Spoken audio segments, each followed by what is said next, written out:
And this is not an AA meeting. Okay.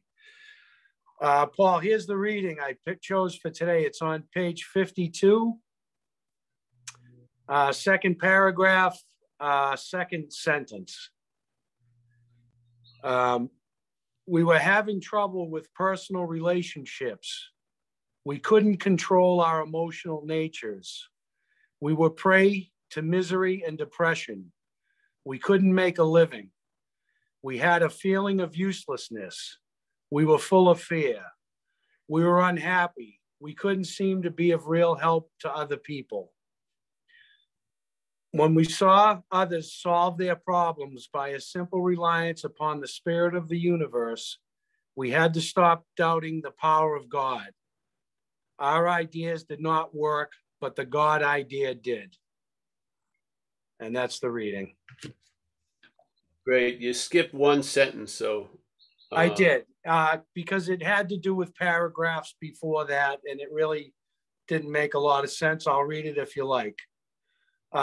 So at the end of the bedevilments, it says, was not our basic solution of these bedevilments more important than whether we should see newsreels of lunar flight? Of course it was. Yeah. Great. Well, thanks, Jack. Let me just read it again. So we had to ask ourselves why, I'll start with the first sentence. We had to ask ourselves why we shouldn't apply to our human problems this same readiness to change our point of view. We were having trouble with, and then it goes on and on and on and on and on.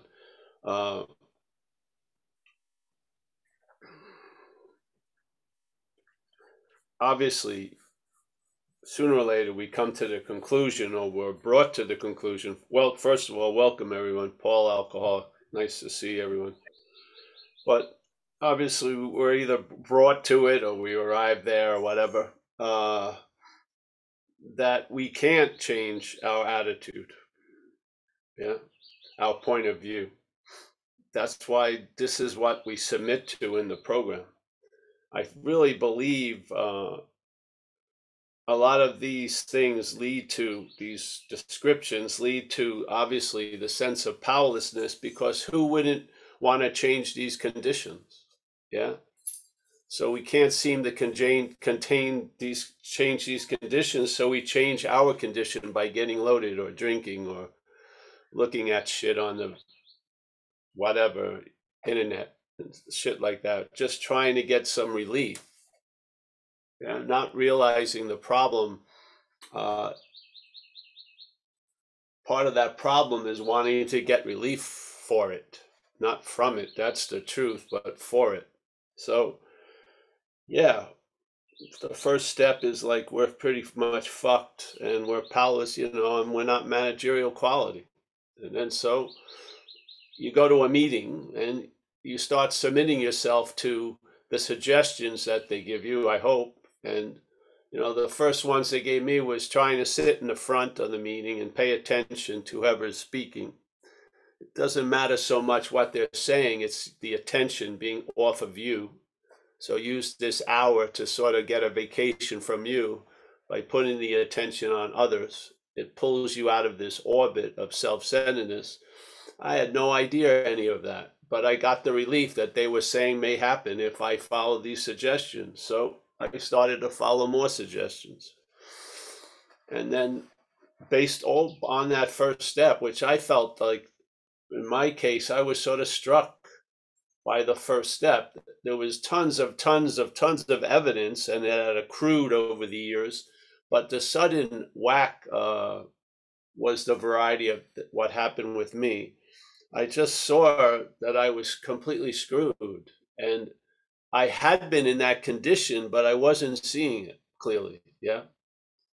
And right underneath that was a very important statement. And I'm not managerial quality. Yeah. I don't have the ability to get myself of what I get myself into. I can't get myself out of, so to speak. Yeah. And yeah. Then I felt like the major chore, the major mental mountain had been climbed, or something had taken me over it, because I wasn't thinking I could manage anymore. Yeah, there was a lot of managing still going on, but definitely I saw something, and so I just followed our suggestions, and things happened. And now, like yesterday, I didn't really party, but I had my 34th year anniversary of sobriety. Yeah, it's pretty damn cool. Uninterrupted, you know. Maybe I took some medications at the hospital. I remember once when I almost broke my neck in the water, and I was in the hospital, and I had this weird experience laying there. I had felt like I had two burning coal embers in each shoulder, right here and right here, and it was really going off. And they said, all right, do you need any pain meds? I go, yeah, give me the smallest amount. And they said, well, it's from 1 to 6. I said, give me 1. So they gave me 1, and I realized that wasn't going to do it. I went right to 6. I said, give me 6.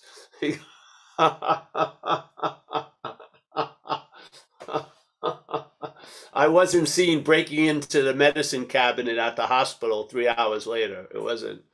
Because the intention before it was completely different than the old intention. So,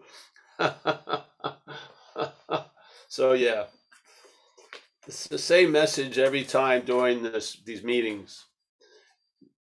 The steps are sound, the principles are sound. We're not here adding on to the steps or the principles or the traditions or the concepts.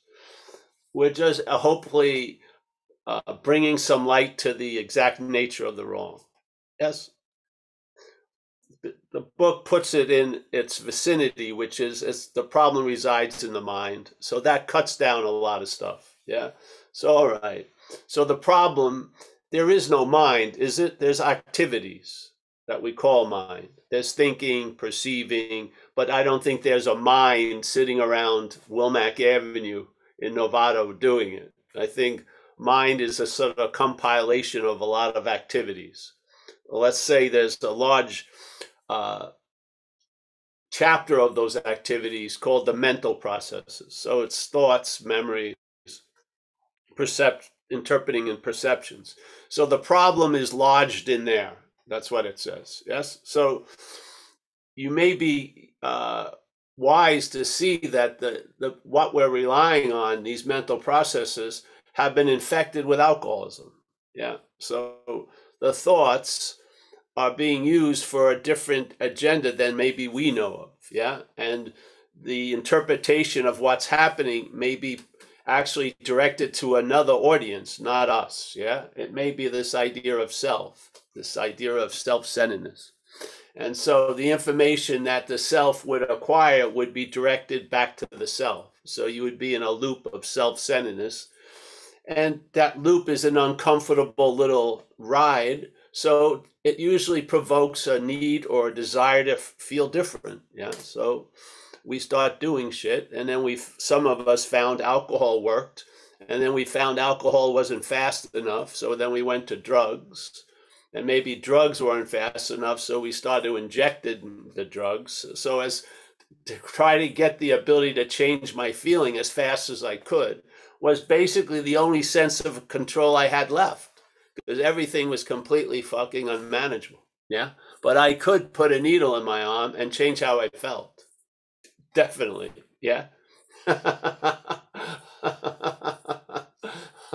Unfortunately for me, when I started to drink, I realized I had magnetic appeal to people in uniform. So my wanting relief got a lot of nays, not yays, a lot of nays in the societal structure.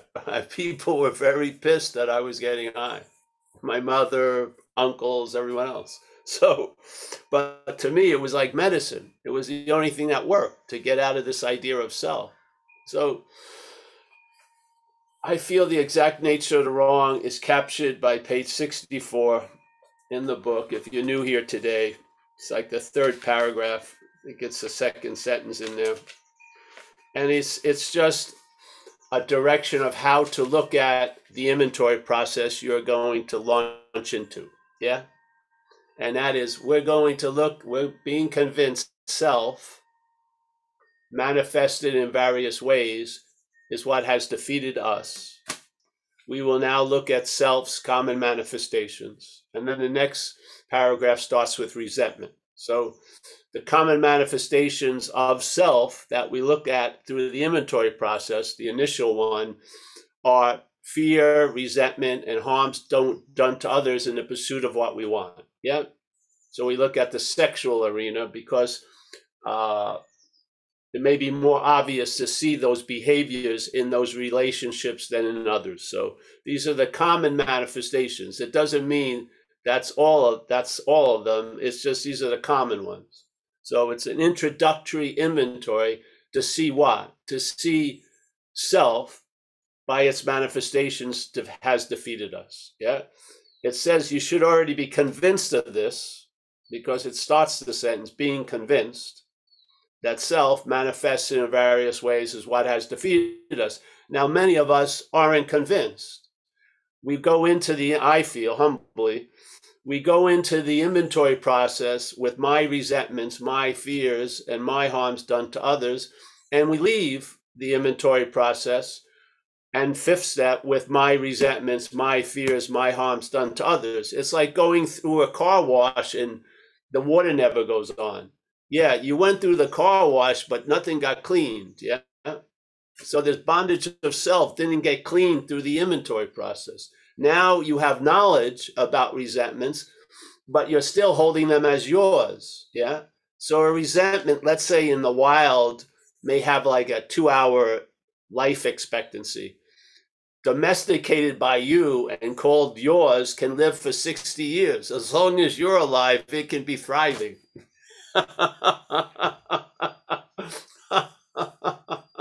You don't see the connection between the resentment and my resentment? It's completely different. Maybe you're not going to see it like a small truck and then a bigger truck. You're not. It's an activity. It can't be pictured, but it definitely can be felt and sensed. Yeah. So just say the word money and say, all right, I look at everyone here and I wish everyone here has a lot of money, but I don't want any of them to have my money. Yeah. Now the money, the word hasn't changed, but the meaning has. How did the meaning change? Something before it changed the meaning of that which came after. We're playing the role of before. So it would be helpful to realize how much meaning you're giving shit, because the meaning you give shit, that's what it gives you. Yeah. So if you believe you're the thinker of the thoughts can own you. They can ruin your day, which they never did when you were young, when you were 3 or 4. There must have been thoughts going on, but they had no sense of ownership, so they came and went. Yeah. You throw a tantrum for 5 minutes and then you'd be fine. Yes. Now you've got a vendetta held for 50 years. What's going on? What's giving it the life? Did the resentment grow? Oh, I had a little baby resentment, and now I have adult resentments. I don't see. So this is the simple invitation of this platform. A diagnosis of the exact nature of the wrong. The exact nature of the wrong of alcoholism is not alcoholism. It's bondage of self. It's an identification as self. Yeah. That's the bottom line. That's why the thing that drove you crazy, that was talking to you before you got sober, is still talking to you after you got sober. That has not been replaced. It has not been thrown out. Yeah. So basically, the act of being identified as self isn't something you or I are doing. It's something the mental state where the problem resides is implying. It's not even suggesting, it just takes it to be God-given fact that if there's a thought, I'm the thinker of it. If there's an action that came through this body, I definitely did it. And not only did I do it, I chose to do it. Yeah. And I could have not done it, but I chose to do it. So, yeah.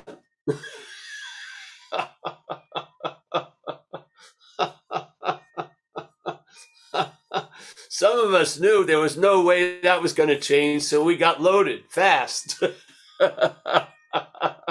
There's no way I'm going to get out of this as that. So let's go for the secondary option, which let's forget it as fast as I can and as long as I can. All right, I'll drink a lot of beers and do some shit. Yeah.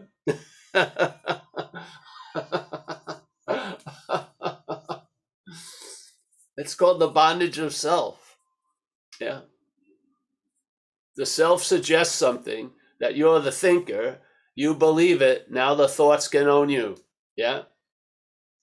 The thought, the self suggests, this activity of selfing suggests that you're the feeler of shit. Now that feeler can ruin your Hawaiian vacation, that one feeling. You can get up on stalking charges by having one jealous thought held as yours. And tell me, we're not masters of changing. We would do anything to change how I felt. But none of that was directed, not by spirit, and it wasn't, and it can't be called growth. You didn't go anywhere. You change your feelings constantly, yet you're in the same hole.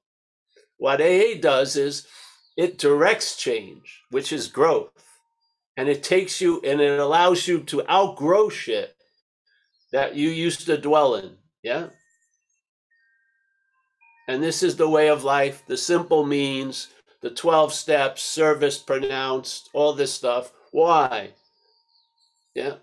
Why is there 9 steps after the third step?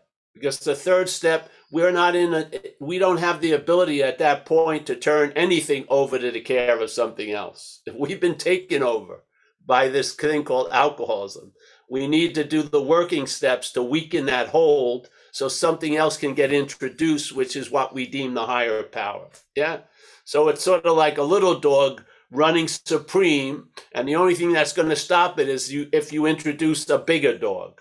You are not the bigger dog in this example. The higher power is the bigger dog. It comes in, the little dog fucking rolls over, and you're now free of the little dog's tyranny for a day at a time for 34 years. How's that? Yeah. Isn't that long enough to prove something to you? I hope so. Don't ever listen to someone who's in the problem describing the problem. You want to hear about the problem from the solution. The solution. Yeah. The solution is freedom from the bondage of self. Yeah. That person has seen shit someone who's in the problem can't see. Yeah. It sees that the problem is foreign to it. Yes. It sees that because it's foreign to us, there's a possibility I can be free from it. I am not in the bondage of self. The activity is still going on, but I'm not in the activity. Yes? I see it as an activity that has a foreign source. And therefore, when it says abandon yourself, I don't think it's called abandoning me. I believe it's abandoning self, this idea of me. I abandon that idea of me, and then I get a new idea of me, yeah, through this process. I get a new attitude and a new outlook. I get a new freedom and a new happiness, yes? Not the same old, or a revised or rehabilitated one, a free, completely new, yeah? All you got to do, stay on the operating table, don't get up, don't play doctor. It goes rather well, yeah? But at least if you had the exact diagnosis, you would stop calling what has defeated us you. You would. You would see that self is what has defeated us. They're different. Us is us. Self is something else. And I think it's a mental manufacturing. Yeah. And if you can't seem to get out of the factory that's called you, which is seemingly manufacturing misery, but the factory can manufacture a lot of stuff. It just needs a new director, yeah? Or we call it the new employer, yeah? Therefore, that which used to manufacture through me misery is now manufacturing an ease and comfort, yeah, right now.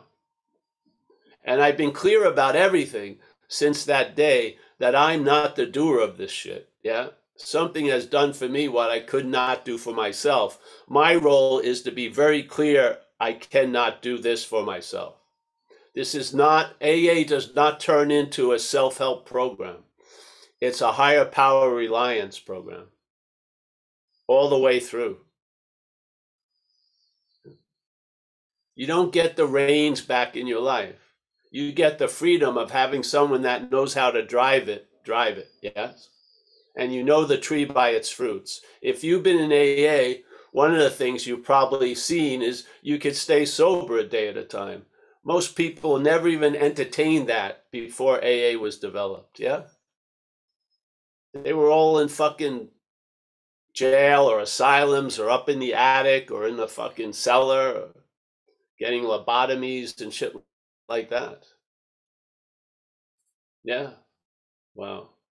So, yeah, I hope at least tell the difference between resentment and my resentment. And if resentment is a manifestation of self, why do you keep calling it yours?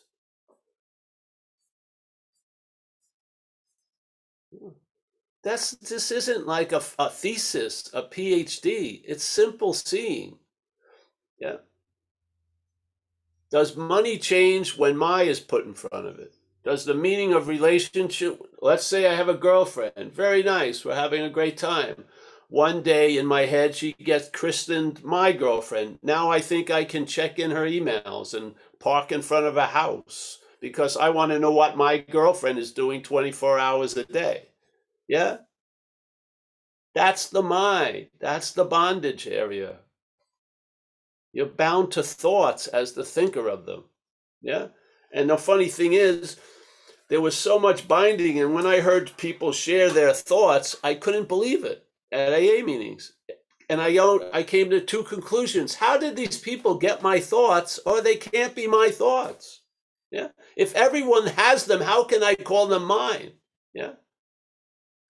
And at least a large swath of what was flowing through the head was seen as alcoholic, and that produced space and relief from that, the bondage of that. Just by seeing they weren't my thoughts, I had some freedom from them. Yeah. But you don't even know that the language is constantly rebinding you to the idea that you're the thinker. You can't change the language, but you can see that. You can see that all day you're talking as if you're the doer of a lot of stuff you have nothing to do with. And that you're the thinker and the cause of tons of stuff you are not a cause of. And it just goes, the language just keeps supporting it. And we just speak it very nonchalantly.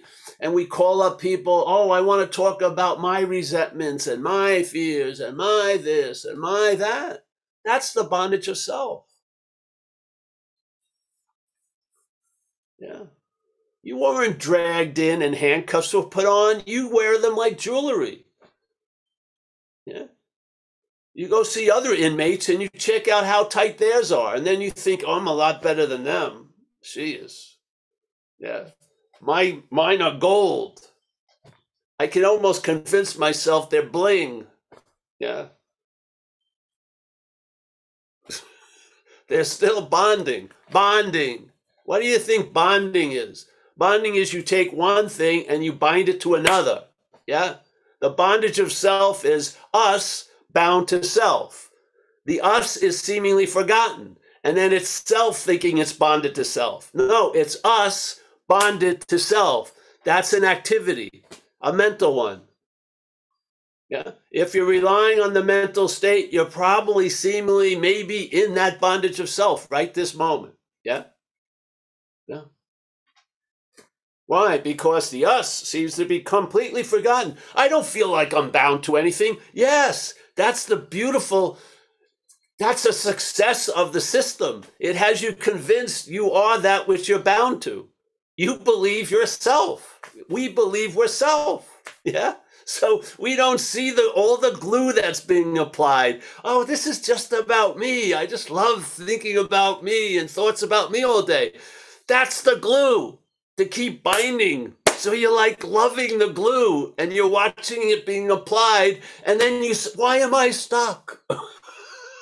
Why am I stuck? You've been lathered with glue and brought up to this idea, bondage of self. There you go. I'm bonded to self. How? How? Did someone come? All right, it's time to glue you. Yeah, we've recognized the glue is weakened. Let's go. Give us your whole left side. Okay. Put it on, lather it on. As soon as you bound to self, you'll forget everything. Okay. Bond to self. Oh, I've got to go over my resentments. I picked up a few yesterday. I'm going to cultivate them, water them, fucking share them with others. Yeah. Bondage of self. Yeah. What's missed there is us bonded to this idea of self. How does it do it? The faith that's put in the thought system has you believing a lot of shit that's not true. It mostly dwells in what's not happening, and it's making mountains out of molehills, and it's doing whatever it's doing. Because we have an incredible power. We represent a huge amount of power, and hopefully you realize you've got to open up to have it put into some better hands, yeah? Because this shit can create exquisite suffering where you're sitting. I've seen it.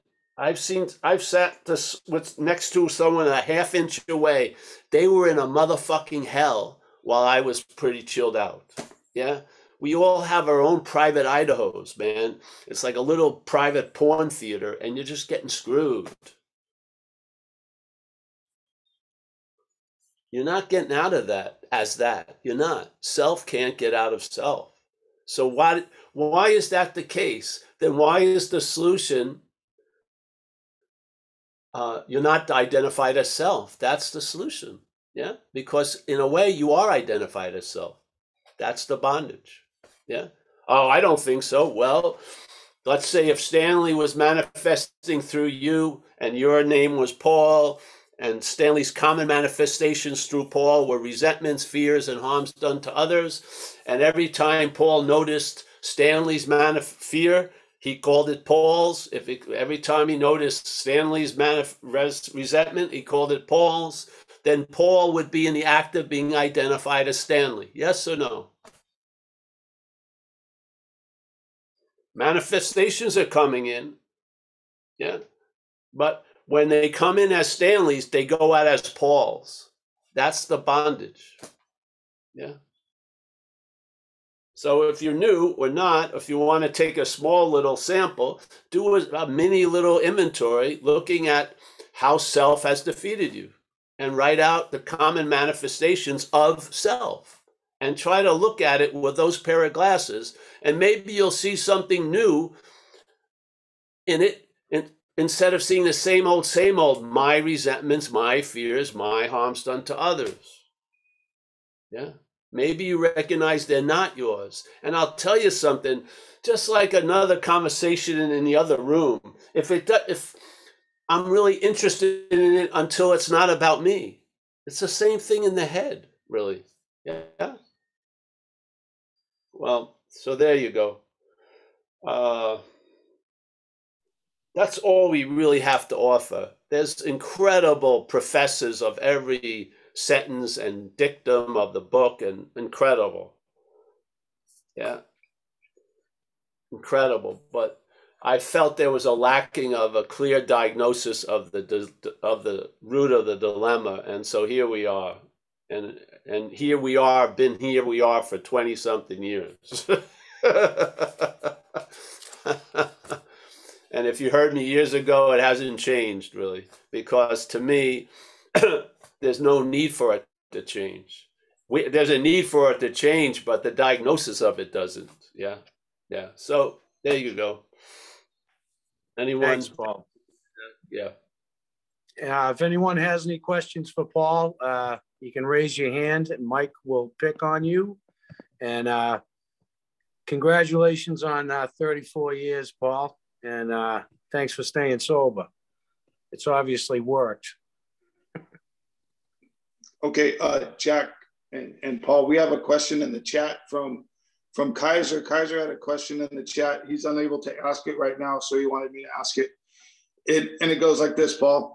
When working with a sponsee, how do I explore the topic of my resentment versus just resentment? And the instructions in doing inventory or doing the reading of their fifth step. Well, get to it before. Bring it to page 64 and read that statement. I mean, it's not like hieroglyphics. There's not secret meanings in it. It's a sentence.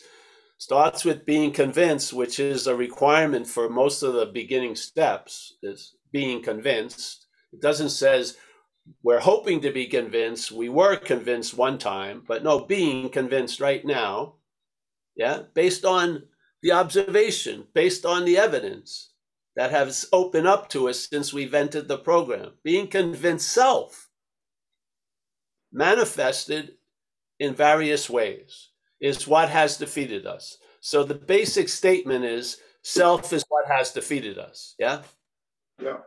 It did it through the manifestations in various ways, but the basic endpoint is self has defeated us, all right? So being convinced self manifested in various ways is what has defeated us. We will now look at its, self's, common manifestations. The next paragraph, resentment. Now, of course, he switches and then describes the inventory differently, but this is a very clear, because I don't believe Bill W., these people wrote the book. I believe the book was a download for sure. Yeah. So here, very clearly, is a way, I'm not saying the only way, but I think it's a very underused way of looking at the inventory process, which is, all right, we're going to look at self's manifestations. And by seeing the manifestations, in other words, you'll know the tree by its fruits. So by seeing the fruits, we'll get to the tree. Because selfing, there is no self, it's a mental activity, yeah? So you're not going to see it. You're going to sense it and feel it, and you'll be moved by it, but you're not going to see it. And it may be super heavy, but you won't be able to put it on a scale, yeah? It's a mental activity. You have to get clear about this. A mental one. So, all right. So therefore, I give this direction to a person. Maybe not everyone I meet, but maybe someone I think he's got something. So I go, here, bro, take a look at this. Yeah. And if you want a right one with you in it all, great. And if you want to write one looking at self's manifestations, great. And let's just see, because they'll produce different evidence. You'll see something differently if you're looking at your resentments than if you're looking at resentments. You will. I'm telling you. Yeah, it's going to produce a different answer, different effect. What the answer was for me was, I'm not that. That was the great answer. Thank God, I'm not that, which has defeated me. Yeah. So basically, that opened up to the possibility of not being defeated anymore, because how it was defeating me was under the camouflage of being me. Yeah. Through my identification, I was open up to its defeat. Yes. And I continue to, I'm open up because its manifestations may still be trying to get through. And if I keep calling them mine, they've sort of got like an easy pass. Yeah. They're just going right. They're not, the papers aren't being checked. There's no toll booths. They're just going down my little highway of life, fucking causing shit, doing that, calling AAA every day. You know?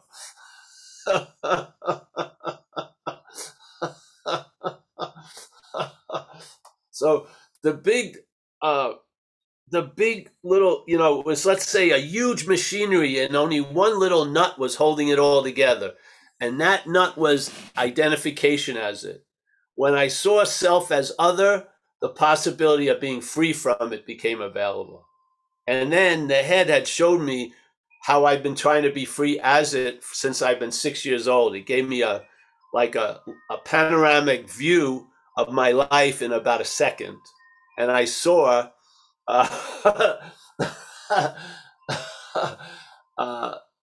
the true feeling of self can't get out of self, because that's what was being attempted constantly.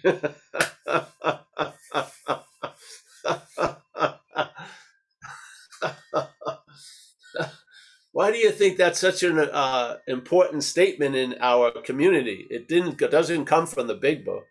It comes from a lot of people observation through the process of the program, and they realized they were trying to get out of out of self as self. They recognized the exact nature of the wrong.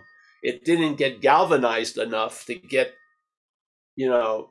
standardized, put out in the meetings, but we're hoping that's going to change, over these years. Yeah. That maybe there's, instead of, all right, bro, you can look at it this way, or you can look at it this way. Look at page 64. Now go home and start writing. Not about your resentments, but about resentments. Yeah, see what happens. Yeah, it's right there. It's a direction of how to do an inventory right on page 64 in the big book. Yeah. That's not how I was directed. I wasn't. I came in with my resentments and I left with my resentments. Nothing. I may have had less of them, or maybe I had more knowledge about them, but they were still mine, seemingly. You know what I mean? It's sort of like there's a difference. Like, say, if I go to the park and there's 20 kids, who am I going to look at? The ones that's mine. Yeah. So this idea of mine puts you into a relationship with whatever comes after. And to have a relationship with a resentment may last 50 years. Yeah. And especially if they enter the level of justified, forget about it. You'll pass it on to your family after you pass away. Don't forget, keep hating Uncle Bill. My last dying wish, the motherfucker. Jesus Christ. Okay, Dad, I'll carry out the torch. Shit, it's insane. Completely insane. So, hey. Paul, we have a couple hands up. Yeah, if you're interested. I'm interested. Let's see. Okay. King Baby. Hey, Paul. Hey. Yeah, you just made me think of even worse. I have regrets about my resentments, but that's an interesting one. To regret a resentment. But no, the real question is this. So sometimes I hear you say, just know that you're not that. And there is the recognition that I'm not that voice in my head. But then it feels like I'm working on a different position. It's still a separate position. I'm not believing it. Don't worry about that. Witnessing. Don't worry about that. Just take the position that works now, and then time will change it. Yeah. Because the position isn't the source of it. It's an expression of it. Yeah. So you as an expression of this idea will grow. The idea doesn't grow. Your expression of it grows. Yeah. So just find out that what works. What gives you a sense of space between the thoughts? Yeah. Yeah. The difference between my thoughts and thoughts is space, really. So just start feeling a lot of things can go pretty well if they're based on relief. Yeah. If it brings you relief, yes. Yeah. And then that doubting might be take me back. That totally changed over the months, over the years. But the relief is is the real freeing agent. Yeah. Yeah. So yeah, do not make a mistake of intellectually injecting non-duality into the program, especially in an early stage. Yeah. Just do the program. It will make non-duality, it will allow non-duality to be a live idea in your life, not a mental one or an intellectual one. Yeah. Yeah. Yeah. Thank you, Paul. Yeah. Non-duality is a complete, you don't arrive at non-duality. It's just a fact. Yeah. So we don't have to talk about it much. Will it have an effect in your program of recovery? Probably. Can I apply that effect and direct it? No. Yeah. You're not going to use it as a tool. There's enough tools you can use here. Non-duality is a fact. It's basically negating the whole idea of you and all the tools and everything else. It's negating the basic game board of Monopoly, the boot and the Eiffel Tower and everything. So basically, right now, just to get the boot resold, so to speak, and then worry later on. Yes. Yeah. just admit you're fucked in Baltic Place. Yeah, tell the truth that you run out of get out of jail free cards, and just be honest about where you find yourself, or listen to someone else who can be honest about where you are, and take it from there. Yeah, non-duality isn't going anywhere. You don't have to study it or shit like that. Yeah. Okay, Paul, we have another hand up. It's Grateful Dave. Grateful Dave. Make sure he's unmuted. Hey, Paul. Thank you so much for today's talk. So I was introduced to you about a week ago, and everything made a lot of sense. It hit pretty quick. I'm not new to spiritual ideas, even the ideas of duality. And, it's been a struggle my whole life to try to find how to be non-dual, right? As suffering, as a Buddhist meditator, right away that duality is the cause of the suffering, right? But one thing so I applied it in my life, and I had one of the most peaceful times that I've had in years, arose within the first day or two. But what keeps being sticky is the emotions, the physical pains in the body as they arise, right? The mental, it's easy to see, okay, that thought, that's not me. But sometimes my thoughts don't arise as thoughts, they arise as a physical sensation and a lot of pain inside the body. And it's a lot harder to look at that for me and say, that's not me, because it's so loud, and it's affecting every part of my physical system. And just wondering what some thoughts on that are. And my only technique I know how to relieve that is meditation. And should I continue to still do my meditation and use my tools? So yeah, that's a question. Yeah, that would be a suggestion. I'm no authority, but that would be a suggestion. And also service pulls you out of the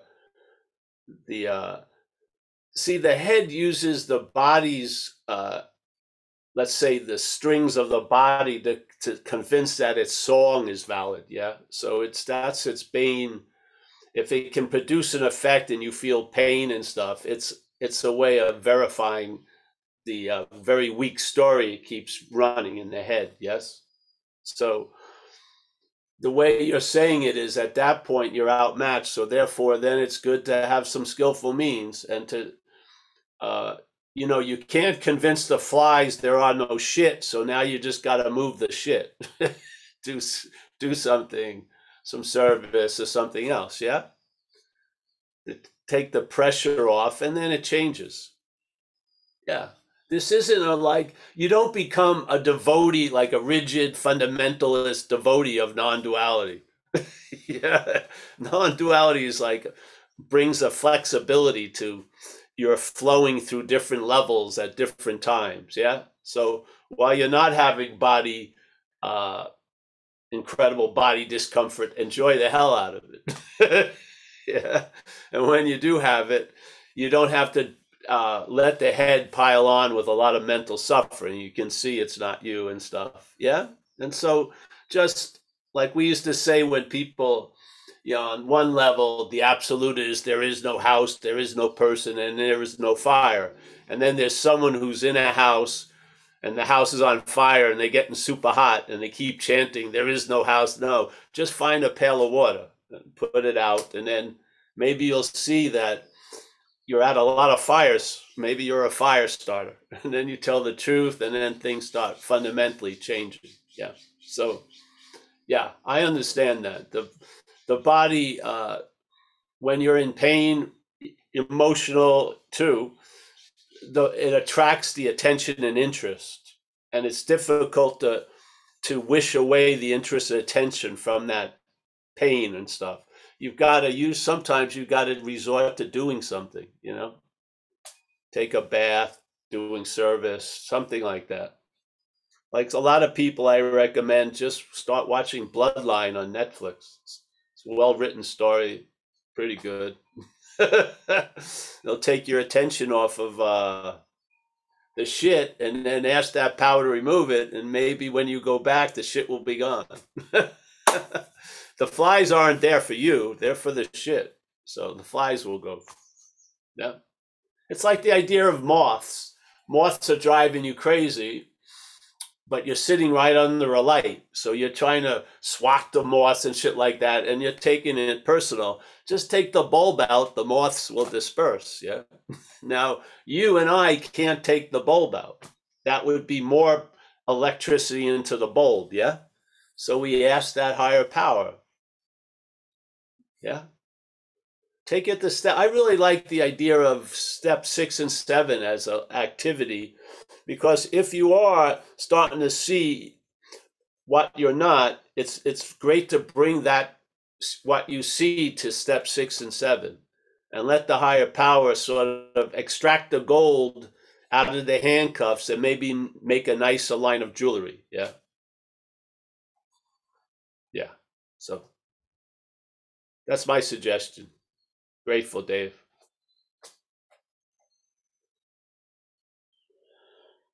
Yeah, there isn't yeah. Obviously what we'd all like to be, having the fun of being a body but without any of the problems. Yeah. Yeah. Yeah. That's the head's major wish. It's made a deal with the devil in a sense. It gets its veracity for its story of being a doer, a thinker, a feeler by the body image. But I don't think the head really likes the body at all. It feels a little bit contained, and it's hoping that it's going to split when the body dies and go into a better version. It doesn't realize it's like a voice box of the body. It's not going anywhere. When the body passes away, the voice stops. It doesn't fly to a nubile, lissome teenager body. It ends. Oh, I was just thinking. There we go. Bye-bye. You'll have no memory of what you're not as what you're not. There's not going to be any memory of what you're not as what you're not.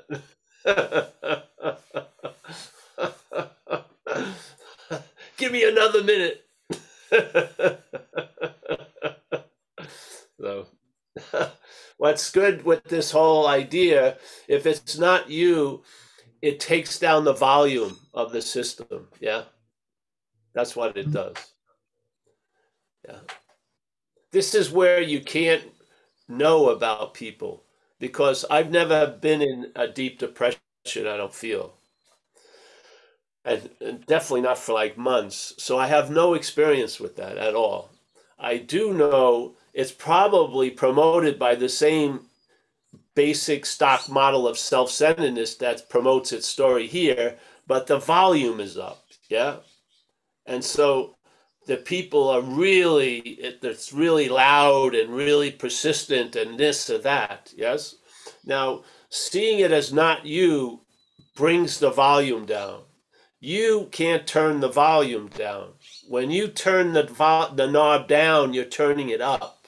Yeah. Self can't get out of self. But when you have a sense that all this isn't you, it does bring a shift in the volume, yes, of the thing you're listening to. Yeah. Like one little notch can be a world difference. Yeah. That what you used to take for granted, you now are suspicious of in a healthy way. Yeah. So anyone else, Jack?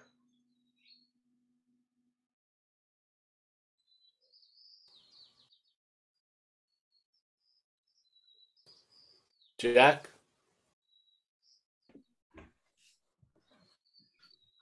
Jack, come in. Earth to Jack. Sorry, Jack is Paul. me. I muted myself. Oh, We he's have back. a question from Donovan. Donovan. Donovan.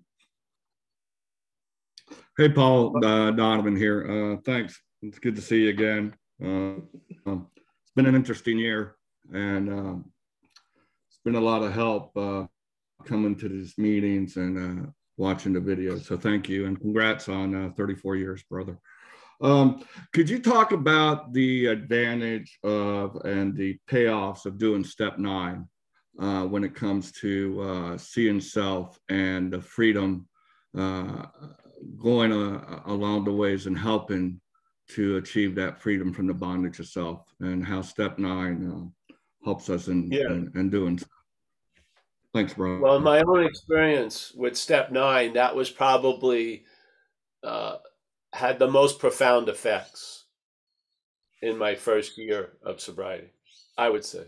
Yeah, because my idea of dealing with the past was to avoid it at all costs. Yeah. So let's say if my left arm was bleeding, I would just look right all day. It was that extreme, really. So the strategy I lived under was, if I felt someone was mad at me, maybe I'd move to another state or something. Yes.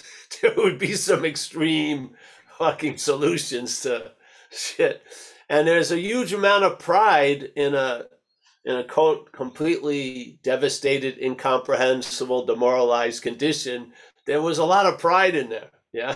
Like I didn't want to face up, to ripping someone off or whatever, not paying the phone bill and shit. So when I first started the 9th step, my sponsor had me do it with all right, write down ones that you're willing to do right now, yeah, and then write down the ones you not that keen on doing, and then write down the ones you don't want to do, yeah, and just start with some of the young ones, the easy ones.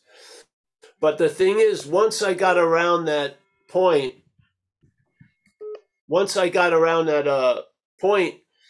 people who I had been conveniently avoiding, I kept running into them.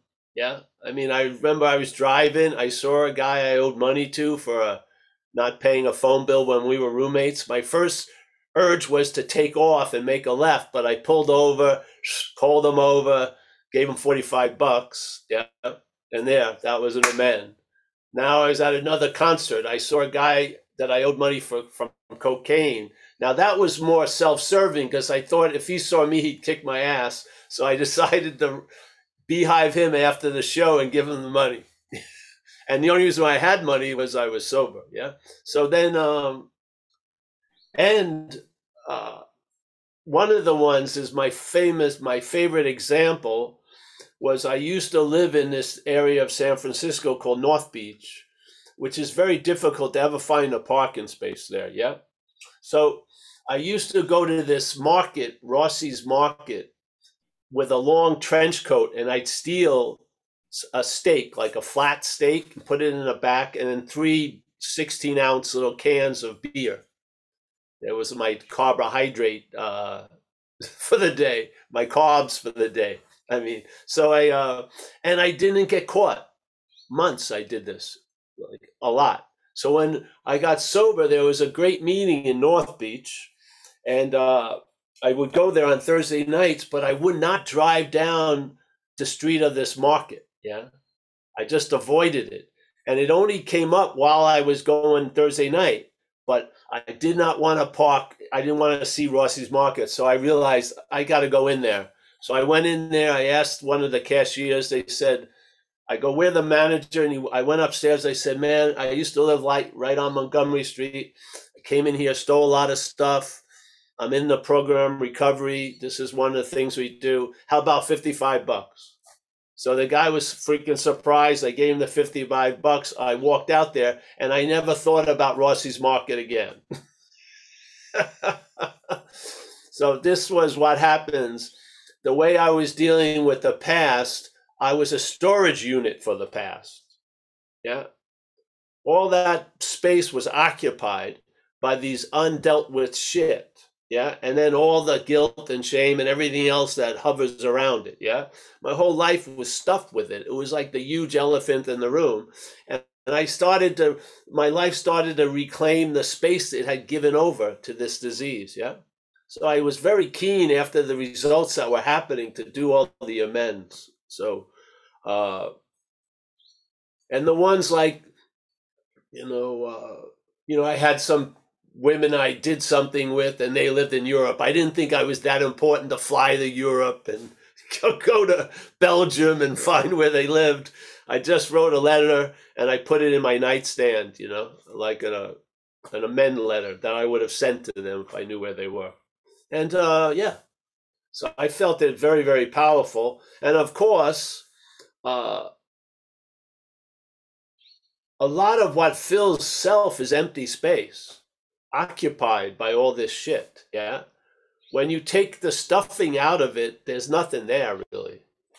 The idea of Paul. Yeah. When I took the past out of it, its casting of a shadow got very, very weak. Yeah. And I felt so different, man. I felt like my life came back to me, really. I guess I was just a lot of that elan vital, a lot of that life energy had been fucking ransomed off and extorted off. Yeah. So step 9 was very powerful. Yeah. And then I saw that statement, people step on our toes suddenly, seemingly without provocation. But if you just look into it, you'll see there was a decision made from self. Yeah. Yeah. Self or fear. So I started to see how my life was peppered through with self's life. Yeah. And self was, by looking at my life, I got to see its role in it. Yeah. And that's why I feel a lot of people go out, is because of the parasite that has us. It doesn't want you to look at your role in things, because you will inevitably see its role in things if you're given the right understanding to see it. Yeah, you'll definitely see that fabric of existence, that fear that runs through the fabric of existence will stand out when you do these processes. Yeah, you'll recognize a lot. So yes, that's been my thing with the 9th step. I had another one too, which is another amazing thing. When I did the inventory process, I had 2 outstanding warrants in Alameda, which is not far from San Francisco. And I had been in the jail in Alameda, this place called Santa Rita, just for one night. And I did not want to go back there. It was a nasty fucking place to me. So I did the inventory, I did I told the guy, I'm not doing it. I don't want to go to jail. And he says, all right, just put it on the side. Yeah. Don't deal with it now. And then I just practiced the program. And then a year later, some lady and I meet, and I didn't know it, but she was an assistant DA in San Francisco. And she had looked at my record before I became a viable boyfriend. And she told me, hey, you got these 2 outstanding warrants for your arrest. And I'll help you with them. Yeah. And so that which I knew in the deepest part of me I would never deal with, a year later, after the workings of recovery, I was willing to do it. Yeah. There you go. That's much I can say about it. Yeah. No, I appreciate it, Paul. Real quick, and I'll let the other ones chime in. They're behind me. You know, you talk about the story of the guy that's carrying all the weight, and and he jumps on the train, and then the guy comes, sees him, and say, "Hey, man, you know you can put that back down." And that's kind of, you know, if I take where I am in the process, it's kind of, and I think this where the steps have helped me is becoming okay with self and saying, okay, you know, you're over there, you know, you good, you cool, and not having it, you know, acting up all the time and trying to, you know, create all this noise and distraction as it has been up until now. So that's kind of how I'm seeing it. But, yeah. Well, the thing is, all you need, see, to try to entertain possibilities with that fucking thing sitting on you it's going to limit it. But once you get some relief, a lot of possibilities become available. Yes? Yeah. And remember, this is a seemingly hopeless state of mind and body. In other words, it's appearing to be true or false. And so its truth or its falsehood is based on us. Yeah? Yeah? Us. So the program is going to change us. So we're going to be able to see what's true and what's seemingly true. And a lot of the shit that's seemingly true ain't true. Yeah. And things get cleared up. Yeah. Yeah. And a new attitude and an outlook is available, and a new freedom and a new happiness, for sure. Yeah. Thanks, Donovan. Paul, we have 2 more hands up. All right. Let's see. We got Jason in San Diego. If you want to unmute yourself. Yeah, did that work? Yeah. I can hear you. Yeah. Amazing. Well, first off, Paul, I'm happy for you for the 34 years. That's awesome. Appreciate everything that's been said today. My question has to do with, I just took a 5th step on last Thursday with a guy that is taking me through this very process of, this is the self. These are manifestations of self. And he actually, at some points, he'd have me just reread what I read to him and say, okay, now let's look at it from the point of view of self. And after doing that for quite a while and listening to you and going through this process, I'm at the point now where it feels like I'm flipping on the new pair of glasses and on come the old pair of glasses again, like old glasses on, new glasses on, and I see that it's self, and then it's me. And any suggestions on the process of the non-identification with this developing? Well, something informs you that you put the old ones on. Okay. Yeah. See, you're not that. You can see that with the new pair of glasses. Oh. And so when something says, oh, I put the old pair of glasses on, you're not going to just start from that. You're going to see it. It may not be true. Yeah. You see what I mean? See, the head works very fast, obviously, selfing. Yeah. So here you go. You have a new pair of glasses, and then something changes, and something somewhere in the head, sooner or later, says, oh, I'm wearing the old pair of glasses again. Yeah? Mm-hmm. That's not you. Yeah. That's not you. That's coming from the old pair of glasses. The old pair of glasses, while off, is trying to say, I'm on. Yeah? You have to buy it for it to be seemingly true. Yeah? If you don't buy it, you will just hear, oh, it has informed me while I'm wearing new pair of glasses that I put on the old pair of glasses. That's not true. I have the new pair of glasses still on. Yeah. Yeah. So don't believe everything it says. Yeah. It's like the police and thief thing. So, all right, the new pair of glasses, the old pair of glasses. And then the head is what used to tell you you've always had the old pair of glasses. And it will keep telling you you have the old pair of glasses while you're wearing the new pair of glasses. You just can't. The point is it's probably not going to stop doing that. You just got to see it's not you. Yeah. Yeah. In other words, I go to LA and then something tells me you're back in Omaha. Well, if I look around, I have a pretty good bit of evidence to know I'm in LA. So I look at that as bullshit in a way. Yeah. So the head is constantly going to keep saying you're doing something or wearing the old glasses when you're not. Yeah. Yeah. See, you can't let it be the authority of your condition because it will make one up. Yeah. Yeah. So the faith is in the new pair of glasses. That allows you to see it telling you you put on the old glasses. Yeah. And therefore you don't live as if you put on the old glasses, searching for the new glasses. Yeah. You go through that little storm and you're still wearing the new glasses. Yeah. Yeah. Yeah. After a while, it's less and less work, not more work. Yeah. Yeah. Because the point is, your new pair of glasses are really about your eyes, and you don't take those off, do you?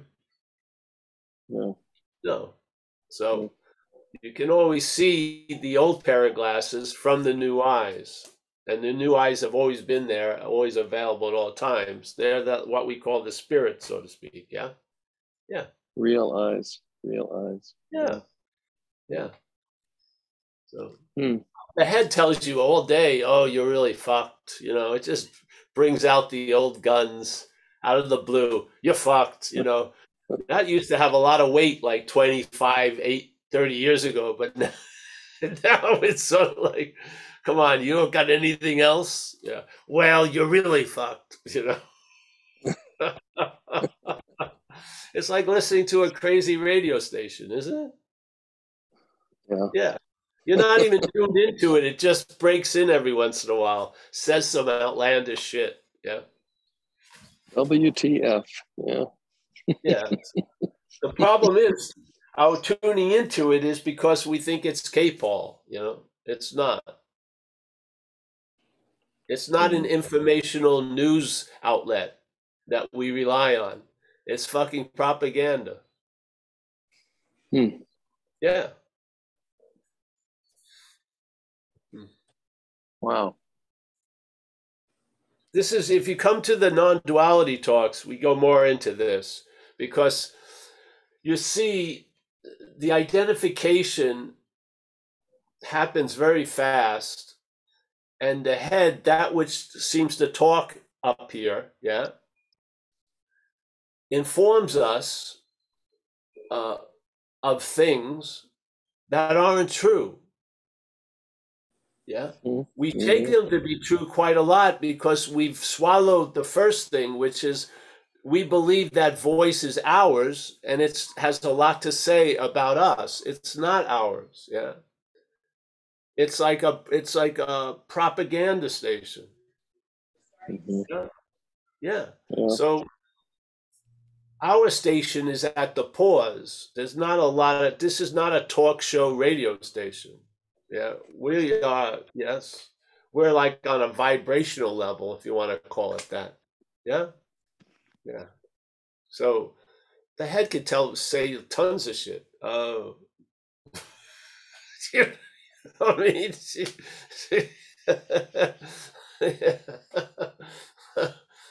Yeah. See, there's a huge difference between listening and hearing. Yeah. Hearing is going to happen because we're awake, conscious. But listening is a different story. Hopefully you get weaned off of listening by realizing it's not you. I find it works, yeah? So therefore, when it's insinuating or implying it's you, and it's now going to talk about you as you, the first you don't, it's not buying anymore, yeah? Yeah. So you take away its whole platform, really, and then you see a lot of the silliness and bullshit of its message. Yeah. The problem resides in the head. It's talking to us. Yeah, it is. Now, the dilemma is to have it talk as you. If it talks as you, to you, you're pretty much a goner.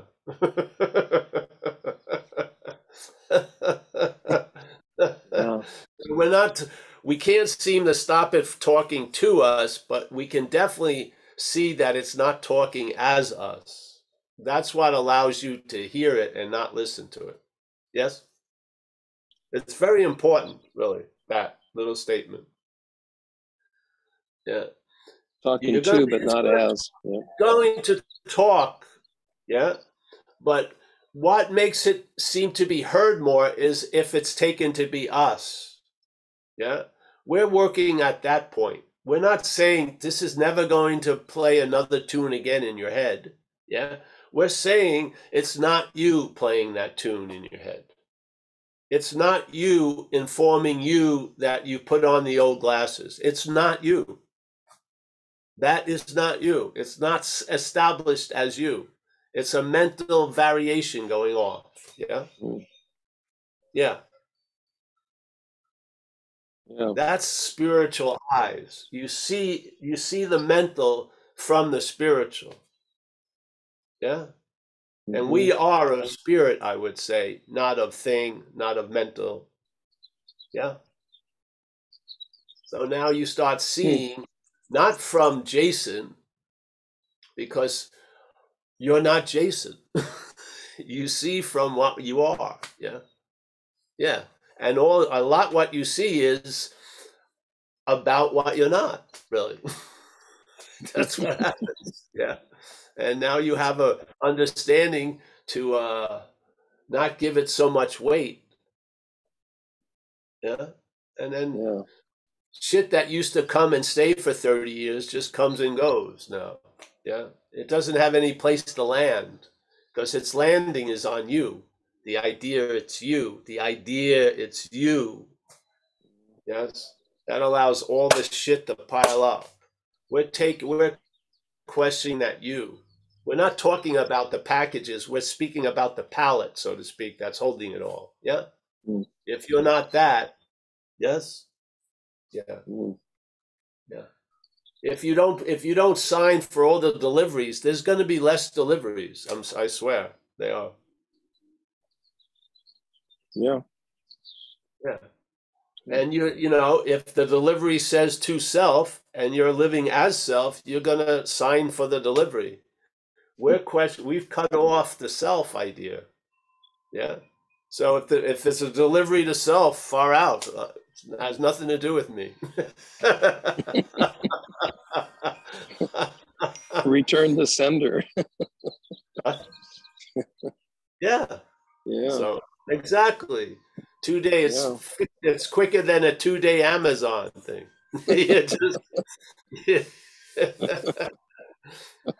The guy comes off the truck. He comes back to the truck with the package. It never gets delivered. He keeps trying. Oh, he'll keep trying. He'll change. He'll put Fed Express on it. He'll take, whatever. He'll change the vehicle that it delivers it in, but it's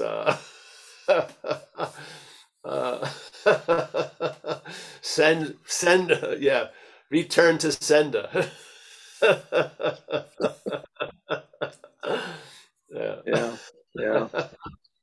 Yeah, I'm serious. I'm tempting to, by picturing it, relay a feeling of it. Yeah, the feeling of it is that you used to just believe in, you don't. Yeah. Yeah. Yeah. Yeah. So, yeah. And something continues. Yeah. You see the self is more like an appendage or an extension, selfing, than the heart and soul and the cause. It's just it's an attribute and an activity. It's not the source or the cause. Yeah. Yeah. That's it. Thanks, Jason. Yeah, Nice thanks, to see Paul. you. Yeah, you too. Yeah. Again, happy for you. Those 34 years. That's awesome.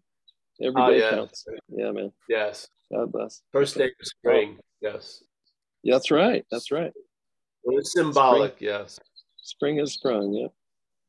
All yes. right, I'm going to mute. Spring got sprung. Here I am. An old weathered bush. All right. Who else? Anyone? We got one more hand up, Paul. It's Lucas. And if you can unmute yourself. Hey, Paul, Lucas here. You know, I don't really have a question for you as much as I wanted to thank you, because I'm new back into recovery again and doing step work because it's suggested for me to do, and I see that it works with other people. But the other day I was listening to your stuff. I've been listening for a couple of days, and for a couple of days it seemed like a lot of rambling and I couldn't get it. And then it just kind of made sense, and you were talking, you had a story about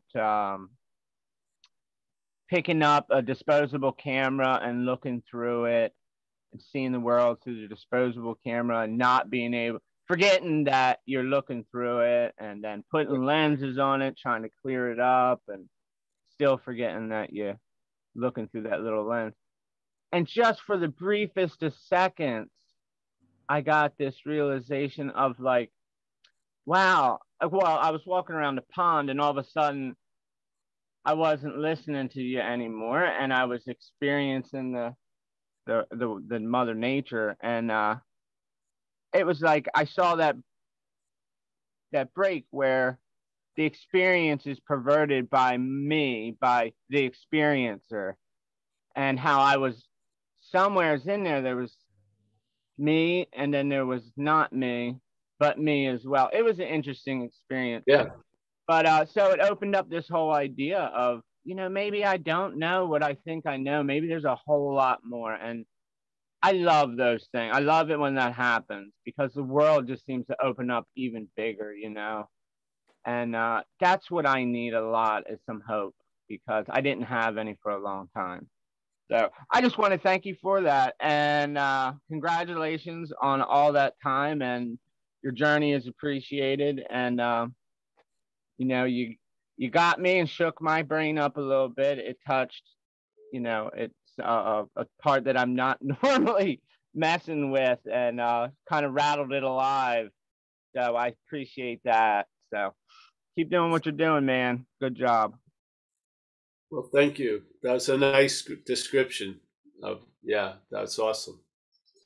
Yeah. It's funny, through all the minutiae during a day, and then you have one of those moments, it just rings so clear, and it can ring the rest of your life, actually. So, yeah. All right, anyone else, Jack G? Someone had their hand up but lowered it. Richard Nixon. I don't know if he still wants to ask you a question, or let's see. No, he dealt with it. He dealt with it with Jason. Okay, great. Thanks. See you, Richard. Yeah. And that's it, Paul. All right, that's cool. Kelly, how are you there? So, Kelly, you're a friend of Zoe. Oh, great. Yeah, I'm better. Oh, good. Happy to hear that. Yeah. Well, I'm sorry I missed you. Well, you didn't miss anything. It was nice. Nice to see Zoe and Malcolm, and yeah, very nice. Well, thanks. Now we know each other somewhat. Yeah. Yeah. Thank you. Yeah. We got Don O right next to you. Nice to see you, Don. Walter from the Netherlands. Joseph, France. Nice to see you. Jacob and Alex in Seattle. Nice to see the two on the West Coast. Stefan on having never left as always. Tommy. Jason W. San Diego. Thank you, Jason. Richard Nixon, Jack G. Roman, you got my message, Roman. I found 2 other people. Thank you for the heads up. They never sent me an email. The people who set up the thing, whatever. Thanks. Let's see who else we got. Oh, Bill from Delaware. Nice to see you, Bill. Oh, Jesse, you got a haircut, yeah? Looking good. Oh, you got it up there. Just tied up. It's looking good there.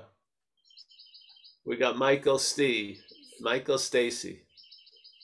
Oh, this is like this would be the middle of the batting order. Michael Stacy, then Mickey Smith, and then clean up Nina. There you go. Wow. And then Donovan comes in. Yes. We got Chris as the big reliever. There he is from Mammoth. Nice to see you, Chris.